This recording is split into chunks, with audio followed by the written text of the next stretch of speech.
Welcome to அம்மா சமையல் ஆரோக்கியம். நான் உங்கள் விஜயாகுமார். இன்றைக்கி எங்கள் வீட்டு சாப்பாடு என்னன்னு பார்க்கலாமா?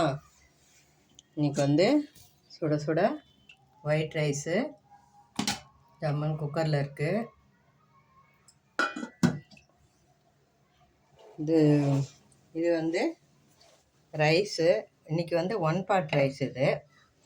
இது சன்னா தாலும் ப்ராக்கலியும் போட்டு ரைஸ். இது எப்படி பண்ணேன்னாக்கா 2 டேபிள் ஸ்பூன் எண்ணெய் ஊற்றிட்டு கடுகு கொஞ்சம், சீரகம் கொஞ்சம், வெந்தயம் 2 போட்டு, அப்புறம் கொஞ்சம் உளுத்தம்பருப்பு போட்டு தாளிச்சிட்டு வெங்காயம், தக்காளி, பச்சை மிளகா இது 3த்தையும் போட்டு நல்லா வதக்கிட்டு ப்ராக்கலியும் போட்டு நல்லா வதக்கிட்டு, அதுக்கப்புறம் அதில் மஞ்சத்தூள் கொஞ்சம், தனியாத்தூள், வெறுமிளகாத்தூள் கொஞ்சம், உப்பு இது போட்டு நல்லா வதக்கிட்டு, அதுக்கப்புறம் ரைஸ்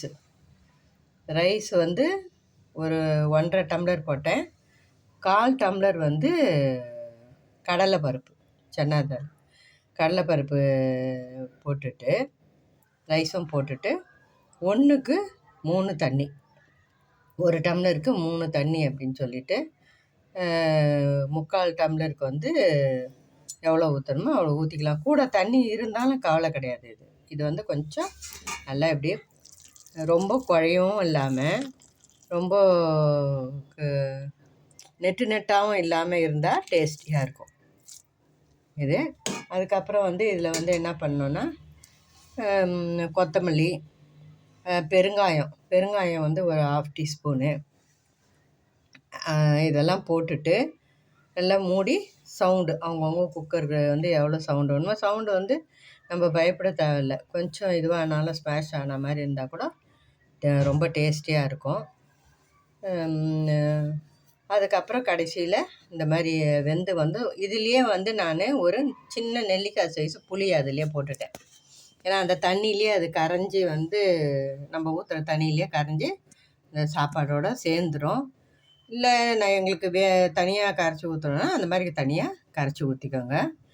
இந்த மாதிரி வெந்து வந்துட்ட பிறகு கடைசியில் கொஞ்சம் நெய்யை விட்டு சாப்பிட்டிங்கன்னா சூப்பரான ப்ராக்கலி சன்னாதால் சாதம் ரெடி. இது துவரம்பருப்பு கிடையாது, வெறும் கடலை பருப்பு. அதுவும் வெந்துடுச்சு கூட சும்மா அங்கங்கே தெரிஞ்சு கடிப்பட்டால் நல்லா டேஸ்டியாக இருக்கும். பாருங்கள், ரொம்ப டேஸ்டியாக இருக்கும். இந்த மாதிரி செய்து பாருங்கள். செய்து பார்த்து கமெண்ட்டில் சொல்லுங்கள். ரொம்ப நல்லா இருக்குது, டேஸ்டியாக இருக்குது. என் பேரன் கூட இஷ்டமாக சாப்பிட்டான்.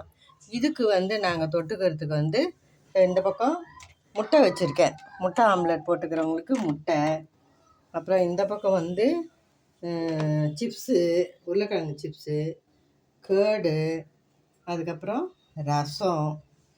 இதுதான் இன்னைய சாப்பாடு எங்கள் வீட்டில். சூப்பரான சாப்பாடு. நானே சொல்லக்கூடாது, நீங்கள் செய்து பாருங்கள். ரொம்ப நல்லாயிருக்கும் அந்த சாதம்.